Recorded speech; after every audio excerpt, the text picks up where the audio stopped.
এভাবে ডিমের রেসিপি করে খেয়ে দেখুন, স্বাদ ভুলতে পারবেন না। আসসালামু আলাইকুম, hello viewers, welcome to my channel. কেমন আছেন সবাই?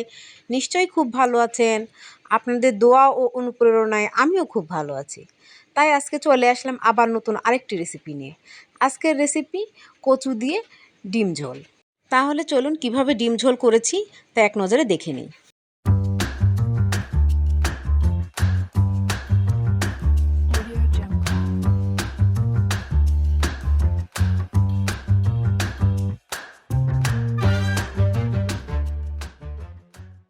এখানে 500 গ্রাম কিংবা তার কম বেশি হতে পারে কচু রয়েছে, 3টি আলু এবং 3টি ডিম রয়েছে। এগুলোকে আমি ভালোভাবে ধুয়ে এনেছি। কচু, ডিম এবং আলু একসঙ্গে বয়ল করে নেব, তার জন্য একটি পাত্র পানি সহ চুলায় বসিয়ে দিয়েছি। পানি প্রায় গরম হয়ে উঠেছে। এবার কচুগুলোকে পানির মধ্যে দিয়ে দিলাম। আলু এবং ডিমগুলোও একসঙ্গে দিয়ে দিলাম। এবার ঢাকনা দিয়ে ঢেকে দিলাম। বলক চলে এসেছে। কচু, ডিম এবং আলু একসঙ্গে বয়ল হয়ে গিয়েছে। এবার চুলা থেকে নামিয়ে এগুলোর খোসা ছাড়িয়ে নিব। মশলা পেস্ট করে নেওয়ার জন্য একটু জিরা, একটু গরম মশলা, কয়েক টুকরো রসুন, 2টি বড় সাইজের পেঁয়াজ এবং কয়েকটি কাঁচামরিচ নিয়েছি। এগুলোকে একসঙ্গে পেস্ট করে আনব। পেস্ট করা হয়ে গিয়েছে। বয়ল করা কচু আলুকেও ছিলে এনেছি। এবার কচুগুলোকে এভাবে হাত দিয়ে ভেঙে ছোট ছোট করে পিসেস করে নিব। বয়ল করা আলুগুলোকেও একইভাবে পিসেস করে নিয়েছি। বয়ল করা ডিমগুলোর খোসা ছাড়িয়ে এনেছি। এবার প্রত্যেকটা ডিমগুলোকে একটি কাঁটা চামচের সাহায্যে ছিদ্র করে নিব। তাহলে ডিমগুলোর মধ্যে ঝাল এবং লবণ ঢুকবে, খেতে ভালো লাগবে। একটা ডিম বয়ল করার সময় এরকম ফেটে গিয়েছিল। চুলায় একটি কড়াই বসিয়ে দিলাম। 2 টেবিল চামচ সাদা তেল দিলাম। তেল গরম হয়ে উঠলে ভাজার জন্য ডিমগুলো তেলের মধ্যে দিয়ে দিলাম। সামান্য পরিমাণ হলুদ গুঁড়ো দিলাম। সামান্য একটু লবণ দিলাম। এবার নেড়েচেড়ে ডিমগুলোকে গোল্ডেন কালার করে ভেজে নিব। গোল্ডেন কালার চলে এসেছে। এবার ডিমগুলোকে আমি তুলে নিলাম। ওই কড়াইয়ের মধ্যে হাফ কাপ সরিষার তেল দিলাম। তেল গরম হয়ে উঠেছে। 2টি বড় বড় সাইজের পেঁয়াজ কুচি দিয়ে দিলাম। নেড়েচেড়ে পেঁয়াজ কুচিগুলোকে তেলের মধ্যে ভেজে ব্রাউন কালার করে নিব। ব্রাউন কালার চলে এসেছে। পেঁয়াজ কুচি ভাজা হয়ে গিয়েছে। এবার পেস্ট করা মশলাগুলো ঢেলে দিলাম। নেড়েচেড়ে মিক্সড করে দিলাম। বেটে রাখা মশলার পিরিচটা ধুয়ে পানি ঢেলে দিলাম। আবার নেড়েচেড়ে মিক্সড করে দিচ্ছি। এ পর্যায়ে সব শুকনো উপকরণগুলো দিয়ে দিব।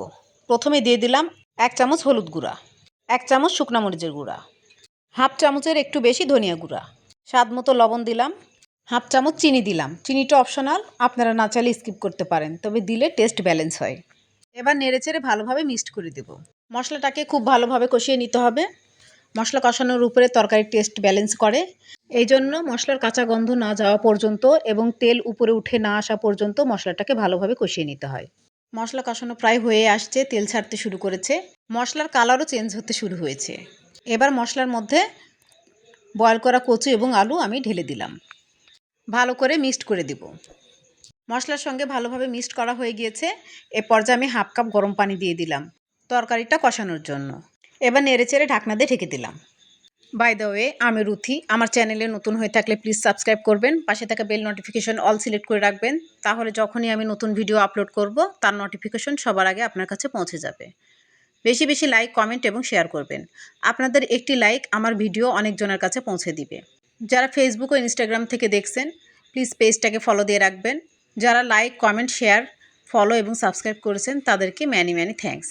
আজকে আমার চ্যানেলের এই ভিডিওটি যিনি ফার্স্ট ভিজিট করেছেন তাকেও ম্যানি ম্যানি থ্যাঙ্কস।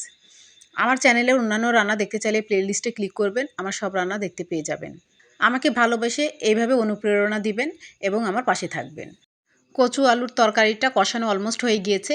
এবার আমি পানি দিয়ে দেব। প্রায় 5-6 কাপ পরিমাণ আমি এখানে পানি দিয়েছি, কারণ বয়েল করা আলু এবং কচুর তরকারিতে পানি একটু বেশি দিতে হয়, কারণ তরকারি ঠান্ডা হয়ে গেলে ঝোল আরও গাঢ় হয়ে যায়। তারপরে আপনাদের ইচ্ছা, আপনারা যেমন ঝোল খাবেন ঠিক সেই পরিমাণই পানি দিবেন। ভালোভাবে আমি মিক্সড করে দিয়েছি। এবার ডিমগুলো ঝোলের উপরে দিয়ে দিলাম। এরপর ঢাকনা দিয়ে ঢেকে দিলাম। তরকারির বলক চলে এসেছে। ঢাকনা খুলে একটু নেড়েচেড়ে দিচ্ছি। তরকারি রান্নাটা প্রায় হয়ে এসেছে। এখানে আমি ফ্রেশ ধনিয়া পাতা কুচি নিয়েছি। এবারে ধনিয়া পাতা কুচি আমি তরকারির উপরে ছড়িয়ে দিলাম। আহ, কি সুন্দর ধনিয়া পাতার কুচির যে গন্ধ বেরিয়েছে! তরকারির টেস্টটা যেন দ্বিগুণ হয়ে গেল। আমি ঠিক এই পরিমাণে ঝোল রাখবো, কারণ ঠান্ডা হয়ে গেলে অনেক গাঢ় হয়ে যাবে। আপনারা আপনাদের ইচ্ছে মতো ঝোল রাখতে পারেন। আমি একটু নেড়েচেড়ে মিশিয়ে দিচ্ছি। তরকারি রান্নাটা অলমোস্ট হয়ে গিয়েছে, এবার আমি পরিবেশন করে দেখাচ্ছি। আজকে আমি কচু, আলু এবং ডিম বয়েল করে ঝোল করে দেখালাম। আপনাদের কেমন লেগেছে কমেন্টে অবশ্যই জানাবেন। আর আমার রেসিপি ফলো করে আপনারা অবশ্যই বাসায় ট্রাই করে খেয়ে দেখবেন, আশা করি খুব ভালো লাগবে। আমার তো খুব ভালো লাগে। বাজার থেকে কচু আনলেই আমি এই রেসিপিটা রান্না করি। রেডি হয়ে গেল কচু, আলু এবং ডিম দিয়ে এই রেসিপি। আমি ধনিয়া পাতা কুচি ছড়িয়ে সাজিয়ে দিলাম।